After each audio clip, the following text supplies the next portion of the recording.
Assalamualaikum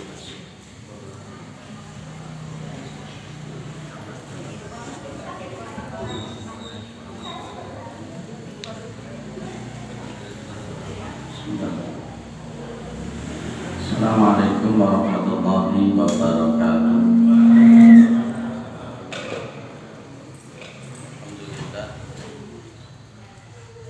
Alhamdulillah alladzi arsala rasulahu bil huda wa dinil haqq liyudhhirahu 'ala dini kulli wa kafa billahi shahida. Asyhadu an la ilaha illallah wa asyhadu anna Muhammadan 'abduhu wa rasuluhu la nabiyya ba'dah. Allahumma shalli 'ala Muhammad wa 'ala alihi wa sahbihi wa man tabi'ahum bi ihsanin ila yaumiddin. Amma ba'du. Kita bersyukur kepada Allah atas segala nikmat yang diberikan oleh Allah kepada kita semua, terutama sampai pada petang hari ini kita masih diberikan kekuatan iman dan Islam, kita masih diberikan kesehatan serta kesempatan sehingga kita masih bisa melaksanakan kewajiban kita sholat maghrib berjamaah, dan kita lanjutkan dengan mengkaji agama Allah Subhanahu wa Ta'ala. Mudah-mudahan kesempatan semacam ini senantiasa diberikan oleh Allah kepada kita semua sampai nanti kita menghadap kepada Allah yang tentunya dalam posisi husnul khatimah. Salawat salam tetap terlimpahkan kepada Rasulullah Muhammad SAW sebagai khatamul anbiya wal mursalin, penutup para nabi dan rasul, yang tidak ada nabi lagi sesudah Nabi Muhammad sallallahu alaihi wasallam. Di pertemuan terakhir ya.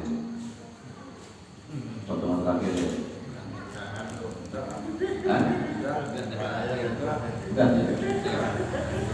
Pertemuan terakhir sebelum Ramadan. Jadi hari Jumat kita sudah salat tarawih. Hari Sabtu tanggal 2 kita sudah melakukan puasa Ramadan. Atau yang di sini masih tetap mengikuti sinati seperti atau bagaimana? Oh, Muhammadiyah dari sinati seperti itu. Tanggal 2 kita puasa, hari Jumat kita tarawih ya. Hari Sabtu kita puasa. Baik, kita lanjut. Kemarin sudah kita habiskan surat Al-Bayyinah. Sekarang kita masuk di surat Al-Qadr. Pas bahasannya surat Al-Qadr. Makkiyatun wa ayyatuha khamsah nazalat ba'da abasa. Jadi surat Al-Qadr itu tergolong surat Makkiyah, yakni turun sebelum Rasulullah SAW hijrah. Ayatnya ada 5. Diturunkan setelah surat Abasa atau ada yang tidak hafal surat Al-Qadr. Ada yang belum hafal surat Al-Qadr, ada orang wani ngaku. Surat Al-Qadr. Baik. Inna anzalnahu fi lailatul qadar. Sesungguhnya kami menurunkan Al-Quran di Lailatul Qadar, pada malam Lailatul Qadar. Saya kembangkan sedikit tentang masalah dhamir dalam bahasa Arab. Allah menggunakan kalimat inna. Kalau kita belajar bahasa Arab itu yang namanya inna itu kan mempunyai makna arti kami. Ya, sesungguhnya kami. Jangan sampai memahami kalimat atau kata-kata inna ini dengan pemahaman jamak. Itulah pentingnya kita belajar bahasa Arab secara linguistik itu. Penafsiran Al-Quran secara lafziyah itu juga penting. Jadi bukan menafsirkan sesuai dengan akal. Jadi Rasulullah itu sudah memberikan rambu-rambu kalau ada orang yang menafsirkan Al-Quran biaklihi dengan akalnya, maka falyatabawa maq'adahu minan.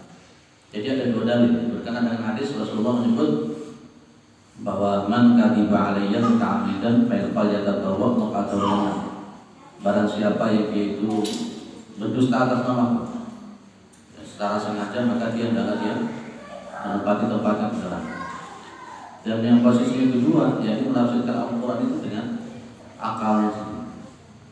Jadi menafsirkan dengan akal ngalor itu tidak karu-karuan, tidak ada cukurunya, tidak boleh.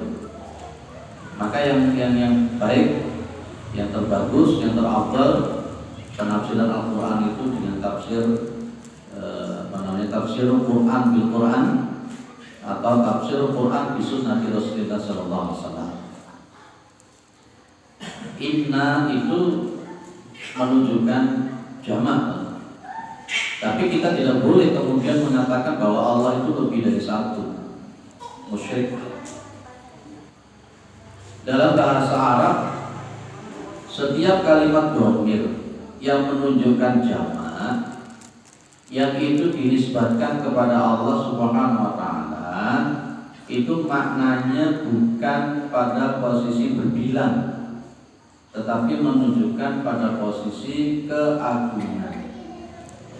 Makanya di sini disebutkan wa dzakarallahu ta'ala nafsahu bil 'azamati. Yani kalau Allah menyebut dirinya itu dengan dhamir jamak, menunjukkan jamak, itu tidak menunjukkan Allah lebih dari satu, tapi itu menunjukkan keagungan Allah Subhanahu wa ta'ala. Jangan kalau memberi sambutan itu menyebut saya atau kami. Kenapa menyebut kami? Sementara jangan cuma satu orang.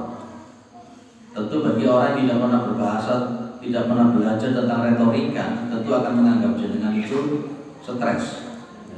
Loh, wong siji kok ngomong kami gimana? Lah itulah bahasa. Jadi Allah itu tetap Allahu Ahad, Allahu Samad, lam yalid wa lam yulad wa lam yakul lahu kufuwan ahad. Anzalnahu, kami menurunkan Al-Qur'an.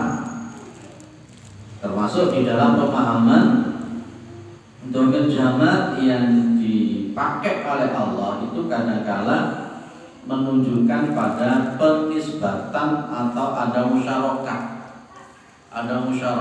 atau semacam ada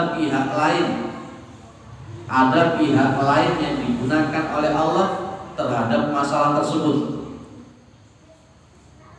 Al-Quran itu Allah sendiri yang menurunkan atau melalui malaikat Jibril. Di sini turun pada malam Lailatul Qadar. Turun pertama kali surat Al-Alaq 1-5 di Gua Hira. Itu Allah sendiri yang turun atau malaikat Jibril. Itulah dhamir jamak itu kadang-kala menunjukkan adanya sebuah musyarakah. Allah itu menyuruh pihak lain di dalam rangka untuk mengurusi masalah itu, yang pada dasarnya Allah yang menurunkan, tapi biwasitati malaikatil Jibril, gitu loh maksudnya. Maka di sini disebutkan inna anzalna, sesungguhnya kami menurunkan Al-Quran dengan kata kayak gimana? Dengan perantara malaikat Jibril. Di mana? Di Gua Hira. Ada para ulama yang menafsirkan kata-kata anjala itu juga mempunyai makna daf'atan wahidatan. Daf'atan wahidatan itu langsung sekaligus 30 juz diturunkan dari Baitul Ma'mur ke langit dunia, baru setelah dari langit ke dunia ke Nabi Muhammad itu berangsur-angsur kurang lebih 22 tahun 2 bulan 22 hari. Itu bedanya antara anjala dengan nazzala. Al-Quran itu memang diturunkan pada malam Lailatul Qadar. Banyak sekali para ulama menyebut Al-Quran itu diturunkan pada 17 Ramadan. Saya tanya, keyakinan jenengan itu Lailatul Qadar pada tanggal berapa? 10 harian. Biasanya jenengan paham seperti itu. Al-Quran ini menyebutnya tanggal berapa turunnya Lailatul Qadar? Kami menurunkan Al-Quran pada malam Lailatul Qadar. Lailatul Qadar yang jenengan pahami 10 hari antar. Tapi di sini yang banyak para ulama menyebut Al-Quran pertama kali turun itu tanggal 17 Ramadan. Berarti kira-kira Lailatul Qadar itu kapan turunnya? Itu lupa. Jadi orang itu seringkali salah paham. Saya sampai hari ini meyakini bahwa Lailatul Qadar itu rahasianya Allah.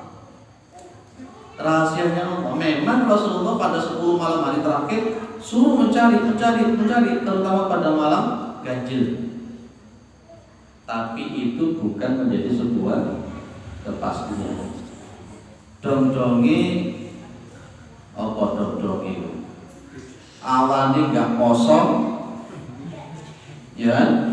Marono 10 malam hari terakhir boleh mulaian supaya itu 83 tahun.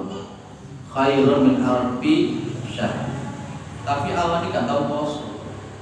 Itulah saya seringkali mengatakan Bapak Ibu bahwa pemahaman tentang fadhailul a'mal itu kalau tidak diluruskan itu bisa melenceng jauh. Betul. Aku itu khairun min alfi syahrin, aku itu lebih dari 1000 bulan, terus 10 hari terakhir tak itikaf tak boleh Lailatul Qadar. Padahal Lailatul Qadar itu, mohon maaf, secara tekstual surat Al-Qadar ini tidak harus 10 hari terakhir. Jelas tak? Saya ulang lagi. Kami menurunkan Al-Quran pada malam Lailatul Qadar. Al-Quran diturunkan Allah pada malam Lailatul Qadar. Sementara paham kita semuanya di sini kebanyakan rata-rata mengatakan 17 Ramadan diturunkan Al-Quran. Berarti Lailatul Qadar itu kapan? Ya berdino oleh Allah.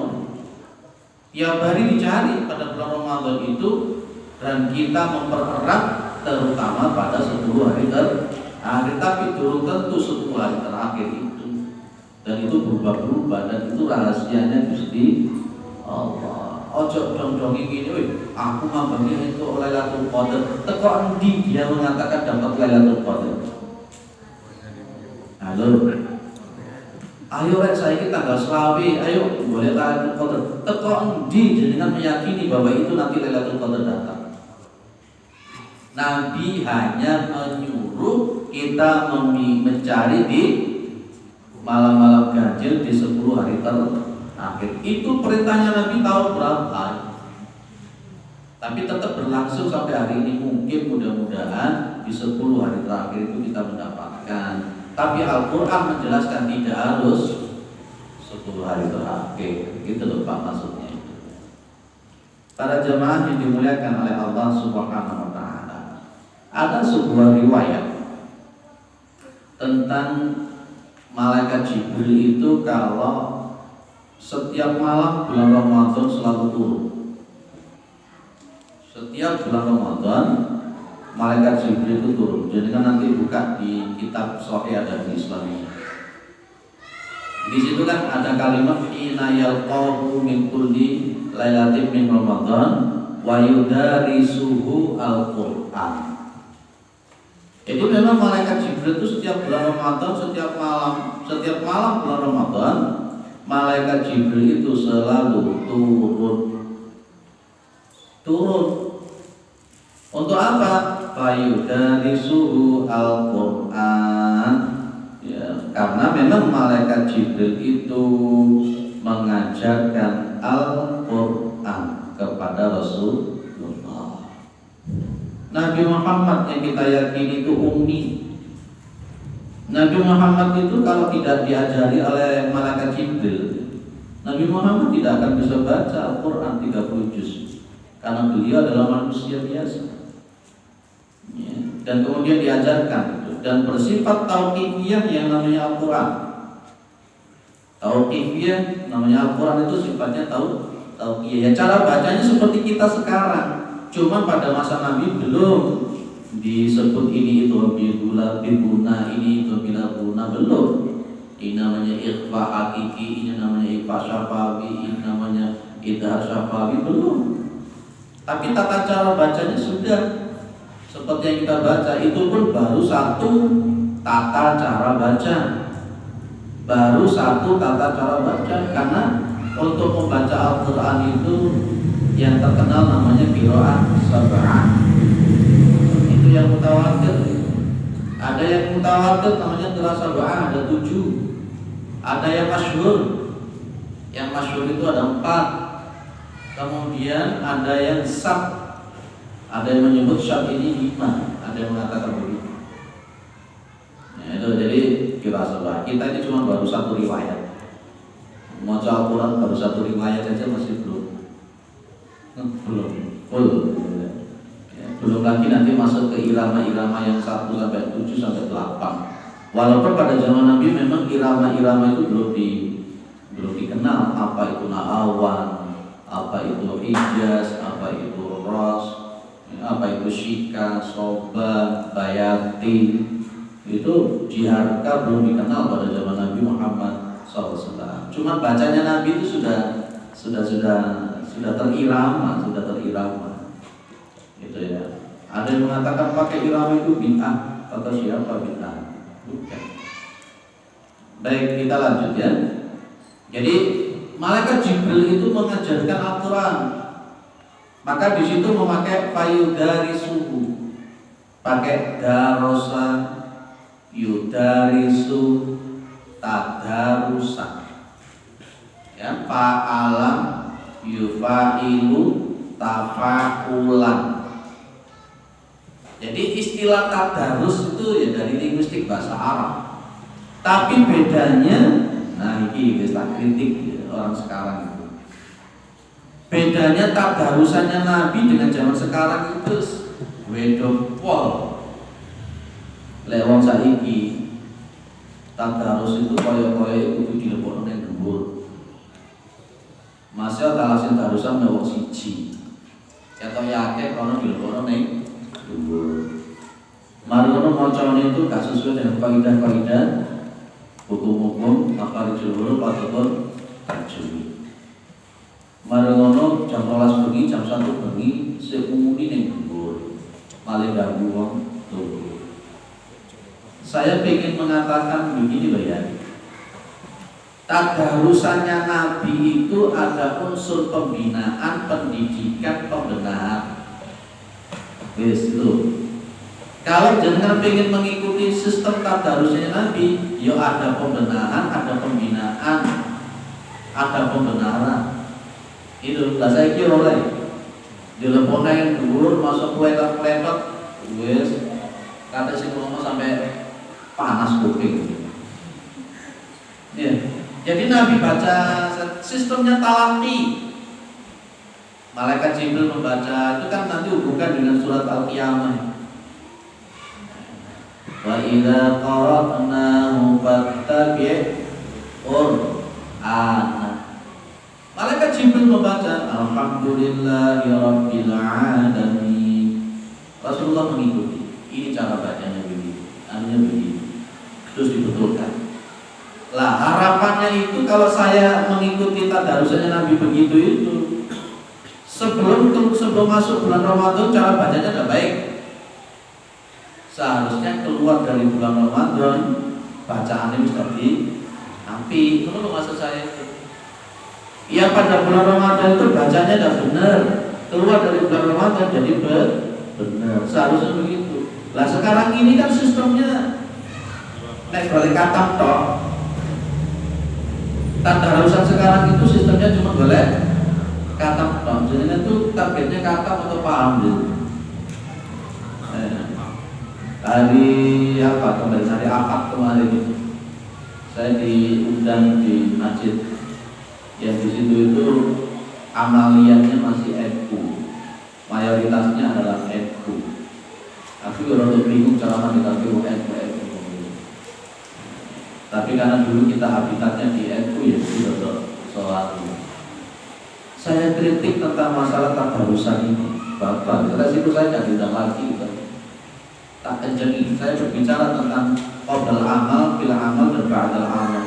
Ya saya sampaikan tentang, kan di situ diminta tentang penguatan tentang masalah sebelum masuk bulan Ramadan. Ya salah satunya itu tadi tentang masalah tadarusan itu. Saya tanya, sistemnya itu targetnya itu khatam atau paham? Lah saiki mau tadarusan siji loro telu papat lima, kalau maca di benerno malah muring-muring. Kate sing benerno ya padha gak iso. Repot dan ngono itu. Di salah satu masjid kemarin saya bangkitkan lagi coba ya. Sebelumnya kan sudah pernah. Jadi kalau setelah kalau bulan Ramadan itu habis sisa mereka kumpul membentuk alaqah. Kalau 5 orang dipimpin 1 orang, 5 orang dipimpin 1 orang, dibenahi bacaannya. Masing-masing itu dipimpinkan 1 orang, ada kompetensinya. Yang masih ikrah selama 1 bulan penuh bisa Al-Quran. Yang Al-Quran itu sudah bagus jadi bagus lagi. Itu tadarusnya yang dilakukan oleh Rasulullah dan malaikat Jibril. Jadi ini tadarusan iki. Ya kata menunggu. Itu loh kata biasanya sih. Ada yang membetulkan, tidak ada ya. Bapak yang ngoncok, gubernur, enggak. Kuatik kowe ini aku sih gak sewenang ini. Ono wong 5 sing tadarusan. Maru siji maca situ. Sing papat iki ora bener no. Maca. Lapor mangan puluran. Aku ngene lali kate ngomong di masjid sing ngomong itu. Itu kesalahan total. Padahal di dalam Al-Quran itu dikatakan wa idza quri'al Qur'an fastami'u lahu wa ansitu la'allakum turhamun. Lek luwe ya luwe. Wong jenenge wong luwe iku ora apa-apa. Tapi ono sing nyemang, ono sing bendelno. Enggak sing maca siji di pojokan ngomong-ngomong buangan ngono. Astagfirullah. Dikene ya ngono kan? Padha ae dikene ya. Takdir tanggung jawab. Sotak, lah iso ora usah kayak kelurahan. Tapi lek orang kelurahan ya orang sekitar baik. Itu. Di sini konteksnya Allah berbicara tentang malam Lailatul wa ma adraka ma Lailatul Qadar. Tahukah kamu apa sih yang namanya Lailatul Qadar itu apa? Yang dimaksud Lailatul Qadar itu apa? Allah langsung menjawab sendiri, Lailatul Qadri khairun min alfi syahr. Malam Lailatul Qadar itu sama dengan 1000 bulan. Tapi jenengan tidak boleh. Ini loh, dulu pernah saya sampaikan tentang surat Al-Ikhlas ya. Orang baca 1 kali surat Al-Ikhlas itu sama dengan sepertiga Al-Quran. Berarti kalau membaca 3 kali Al-Ikhlas berarti seperti baca 1 Al-Quran. Maksudnya itu bukan berarti terus aku gak usah baca Quran, aku gak baca Al-Ikhlas, saya wis kata balik-balik. Bukan begitu maksudnya. Bukan begitu maksudnya. Hancur kalau pemahamannya semacam itu. Sama dengan seperti ini. Pemahaman Lailatul Qadar itu disebut oleh Allah khairun min alfi syahr, lebih baik daripada 1000 bulan. Lah 1000 bulan itu kalau kita hitung kurang lebih 83 tahun. Bukan berarti kalau jenengan menemukan Lailatul Qadar berarti jenengan itu gak usah sholat, gak usah puasa, soalnya itu ibadah walaupun tahun. Pemahaman koplak itu jenengan.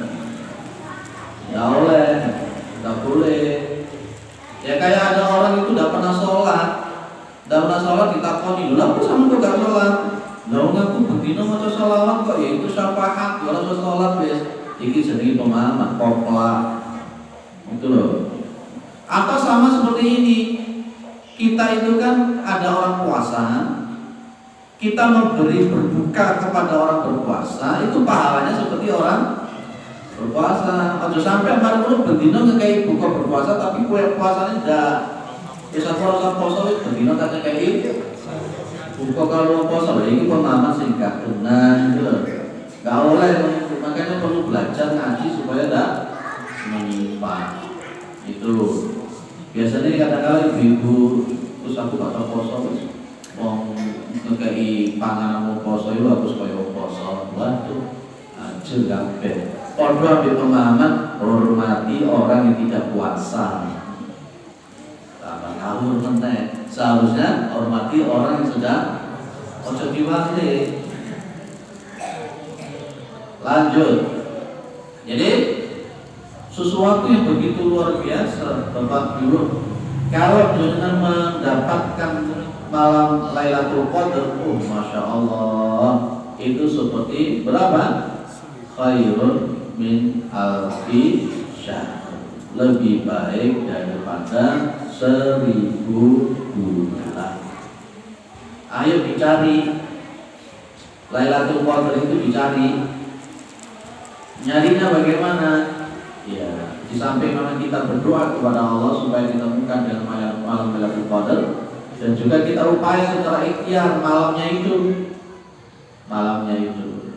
Pak, saya undur tarawihnya sepertiga malam akhir, boleh tidak? Boleh, kenapa tidak boleh? Pak, saya tarawihnya di rumah, boleh tidak? Boleh, kenapa tidak boleh? Nabi Muhammad itu tarawihnya di masjid berapa kali? 3 kali ya. Engko ojo dipelintir lho. Aku ngomong ini dipelintir. Engko mari ngono nang kene kan jamaah ini bojone Pak Junari susah orang. Ya. Rasulullah pernah mengatakan laula an asyqa ala ummati la aqartu al-isya'a ila thulutsail lail. Dan andai kata tidak memberatkan umatku, maka akan aku akhirkan isya itu pada sepertiga malam yang akhir.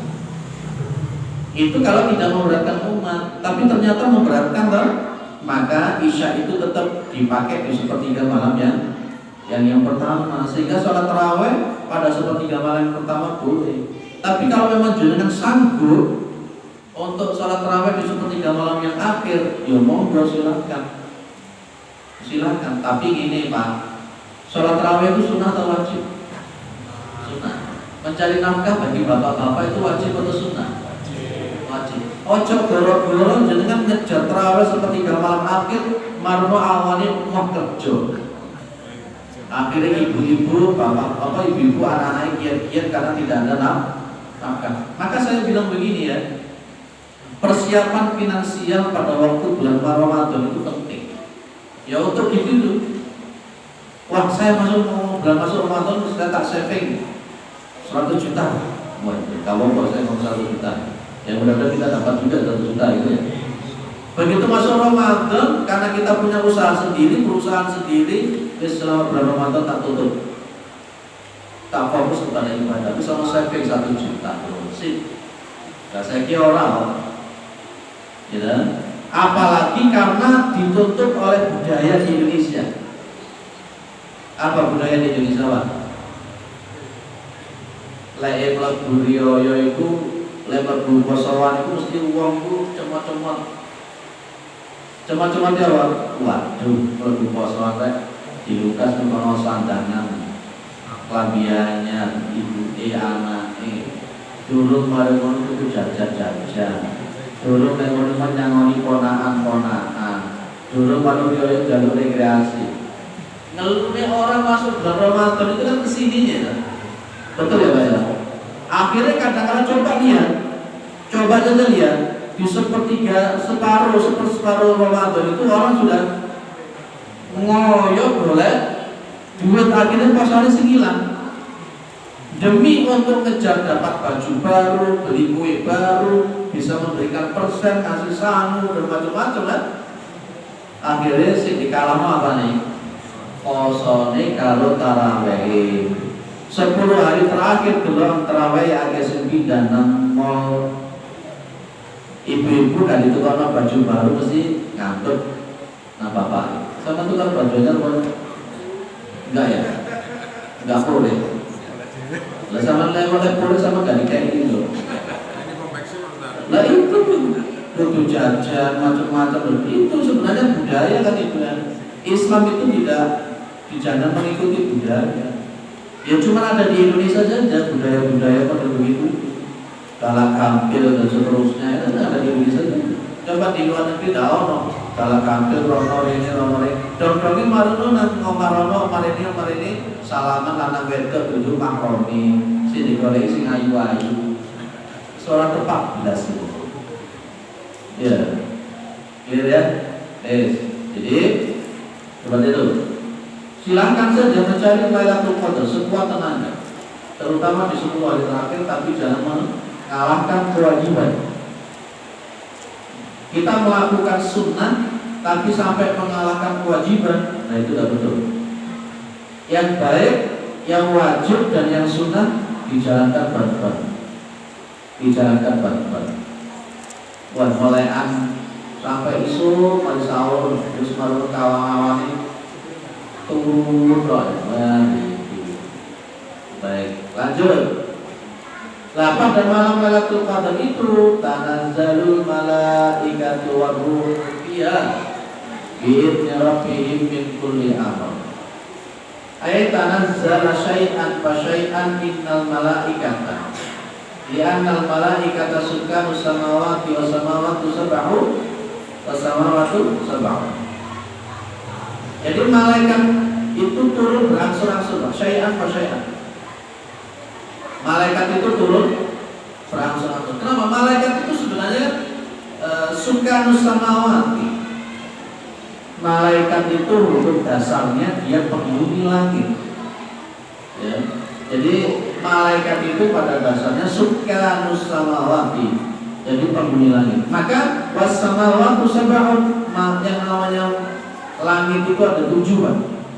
Nah, fatanazzala al malaikatu ilal ardi syai'an fa syai'an hatta tamla al ardh.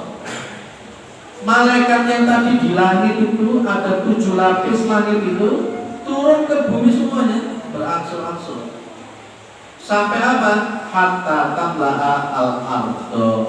Sampai memenuhi namanya bumi. Masya Allah.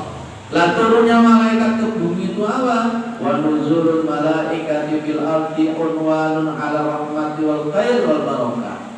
Turunnya malaikat ke bumi itu sebagai tanda adanya rahmat, adanya kebaikan, adanya barokah.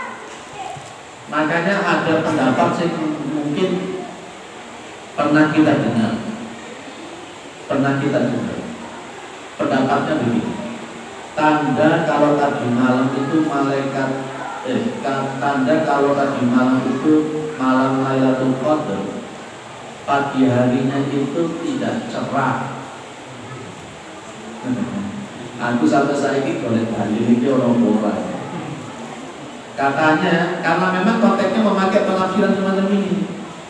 Malaikat yang di 7 langit itu turun ke bumi sampai penuh. Sehingga pas ketika matahari terbit itu tertutupi oleh malaikat itu, malaikat pada kembali ke atas itu. Bahwa itu tidak bisa dipastikan secara dalil dari Rasulullah Muhammad Sallallahu Alaihi Wasallam. Lah malaikat itu memenuhi bumi itu sampai kapan? Hatta matlihal fajar, sampai pada posisi fajar. Nah malaikat itu pas ketika turun itu ya atas perintahnya Gusti Allah, itu sebagai tanda adanya rahmat, adanya barokah, dan tentunya adanya apa tadi kasih sayang Allah Subhanahu wa Ta'ala. Baik, surat Al-Qadar selesai.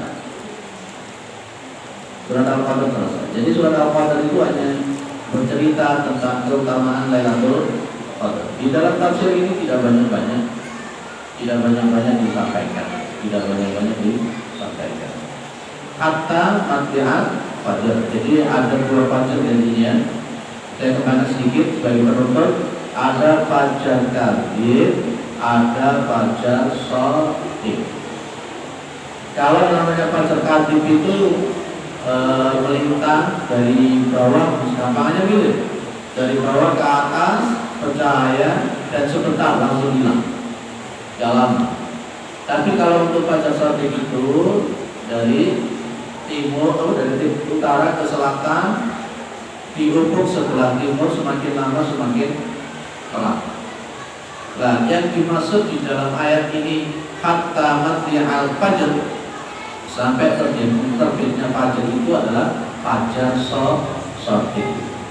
Karena mereka pun juga akan mengikuti sholat subuh, mengikuti sholat subuh itu kemudian naik berangsur. Nah, puasa Ramadan itu diawali dari fajar shadiq, jadi azan. Sehingga kalau yang namanya imsak itu bukan batas untuk melakukan puasa. Tapi intinya kalau memang kita berhenti di imsak itu tidak masalah. Baik, selesai. Ada yang belum didiskusikan, silakan.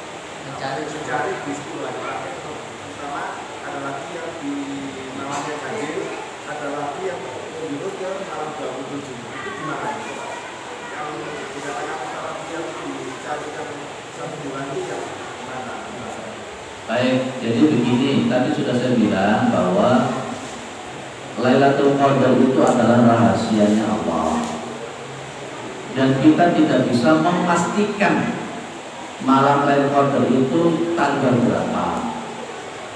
Hanya kita itu berpatok kepada Al-Quran dan petunjuknya Nabi.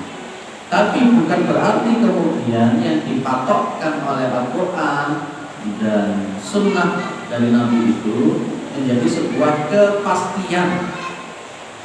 Kalau umpamanya itu menjadi sebuah kepastian, nah enak kalian. Orang bisa langsung mengukir wis tanggal 17, wis tanggal 21, oh wis tanggal selawe.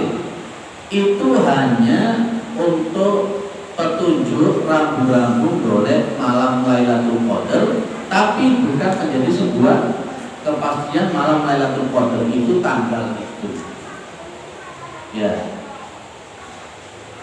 Kalau saya katakan tadi bahwa malam Lailatul Qadar itu rahasianya Allah, termasuk kalau di dalam Al-Quran ada kalimat inna anzalnahu fi Lailatul Qadar. Tadi saya bilang kebanyakan para ulama menyebut bahwa turunnya Al-Quran itu pada tanggal 17 Ramadan.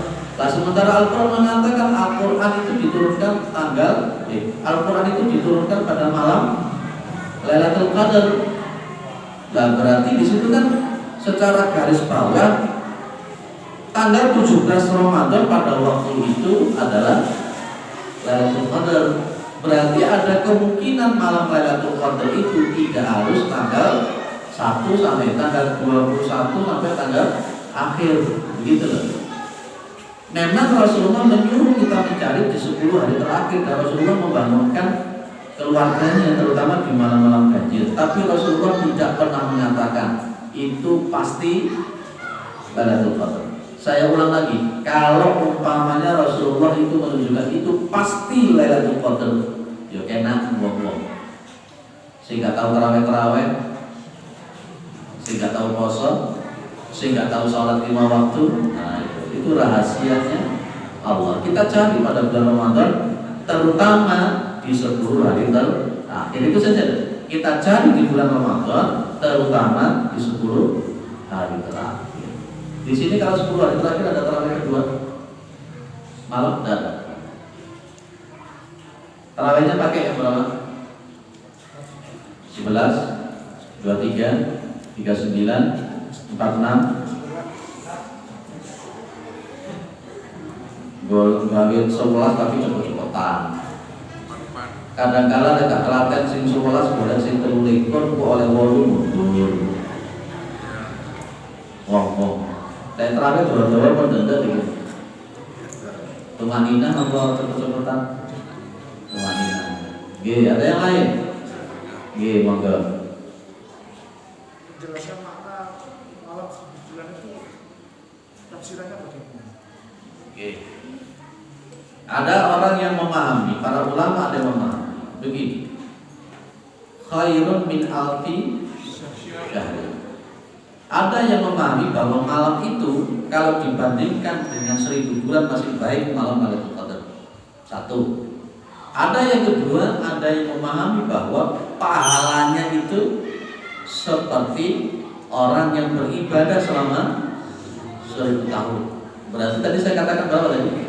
Ya kurang lebih 83 tahun. Ketika seseorang itu kemudian memahami makna yang nomor 2 dan kemudian tidak ada pengajaran syariat dan tauhid yang benar, fadhailul amal saja yang ada, bisa menyimpang pemahamannya.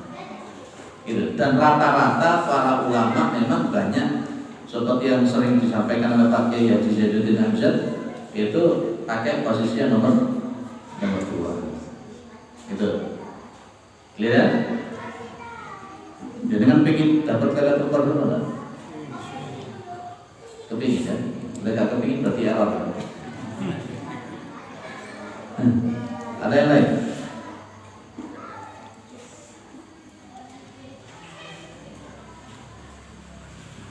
Oh, sudah. Kurang berapa menit? 3 menit. 3 menit. Baik. Saya kira cukup ya. Jadi kalau tidak ada pertanyaan lagi, tidak ada diskusi lagi, ya selamat menunaikan ibadah puasa. Saya pesan ada 3 hal: qoblal amal, fil amal, wa ba'dal amal. Ini penting. Sebelum masuk bulan Ramadan, qoblal amal. Qoblal amalnya itu apa? Ditata niatnya. Kemudian apalagi? Kaji keilmuan tentang masalah puasa, supaya nanti pas ketika kita mengamalkan beribadah bulan puasa didasari atas dasar ilmu, bukan ngawur, bukan melok-melokan. Ini namanya qoblal amal. Juga jenengan tekankan yang kedua adalah fil amal. Fil amal itu kaifa, bagaimana di dalam berpuasa. Pas ketika melakukan puasa itu jangan sampai melakukan hal-hal yang tidak diajarkan oleh Nabi. Besok hari Jumat gak usah nyadran melo-meloan kuwi. Orang usah meger-megeran sing aneh-aneh. Orang usah tuku kembang-kembang sing aneh-aneh. Nggak usah. Laksanakan saja sesuai dengan Nabi Daud sebelum itu. Lek kepingin sedekah sama orang usah di model-model sing aneh-aneh. Ya sedekah ya sedekah. Ya, kemudian ada ba'dal amal. Ba'dal amal itu berarti sesudah beramal. Jadi nanti ini berarti harus kamu mandek ngajinya. Tapi setelah amal itu bagaimana? Nanti setelah puasa bagaimana perbuatan? Saya kira cukup. Subhanallah. Assalamualaikum warahmatullahi wabarakatuh.